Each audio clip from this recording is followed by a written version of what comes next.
Výstava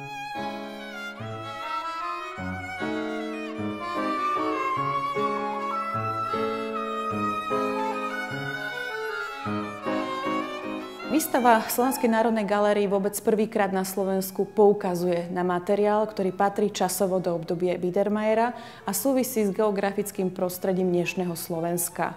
Životný štýl na jednej strane bol veľmi ovplyvnený nárastom populácie, bohatnutím istých vrstiev, ktoré sa potom vlastne snažili približovať tým vyšším šlachtickým.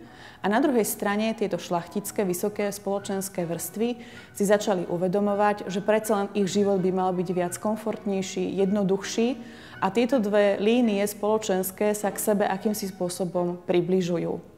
Pekným príkladom Biedermeierovskej maľby je skupinový portrét rodiny Šercovcov z Bratislavy, namalovaný v polovici 30. rokov, ktoré vytvoril maliar talianskeho pôvodu Jakub Marastoni.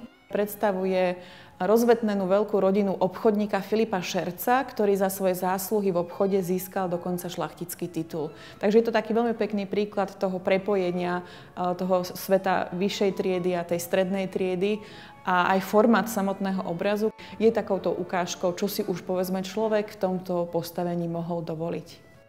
Táto výstava je úplne prvá, ktorá vlastne kladie vedľa seba nábytok z rôznych zbierok muzeálnych a tento nábytok je úplne prvýkrát vlastne takto tematicky prezentovaný. Sú to vlastne pomerne jednoduché formy a dôraz je skôr na kvalitu dreva a ten nábytok má nádherné dýhy, ktoré sú zväčša robené z domáceho dreva. Celý efekt je postavený na ich farebnosti, ich svetelnosti, ktorá niekedy má až taký perleťový efekt.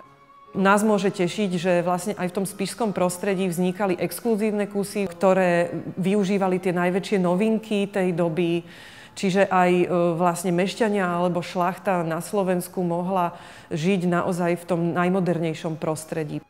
Ja v ňom cítim už akoby ohlas novej doby, novej éry.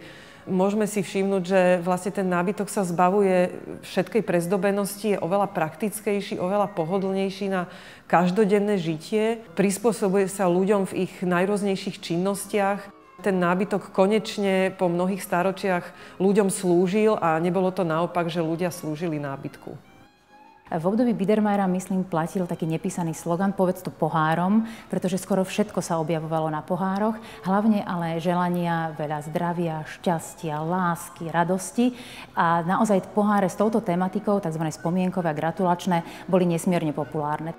Tematika prírody a kvetov a takého naturalistického zobrazovania rôznych predmetov, objektov bola vlastne veľmi silná v Biedermeieri a preto máme na výstave veľa porcelánu a skla zdobeného rastlinnými námetmi alebo dokonca veľmi zaujímavé, veľmi naturalisticky podané dózy, či už v tvare hrozná zo stupavskej kameniny alebo rozkošnú muchu z porcelánu.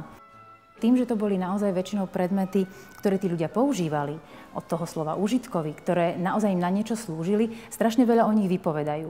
Tie nápisy na nich, alebo aj tá výzdoba, ako keby naozaj boli takými oknami do toho obdobia.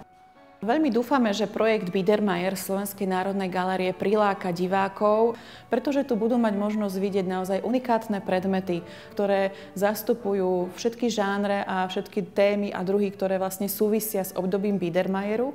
A myslíme si, že sa tu nájdú aj isté paralely práve aj k súčasnému obdobiu. Sú tu vlastne rôzne podoby aj toho každodenného života. Možno si tu nájdú niektoré predmety a prvky, ktoré poznajú zo svojich domácností alebo domácností svojich starých rodičov. A dúfame, že práve takáto pomerne široká ponuka tematických okruhov Biedermeieru, ktorú sme zvolili, bude pre nich atraktívna.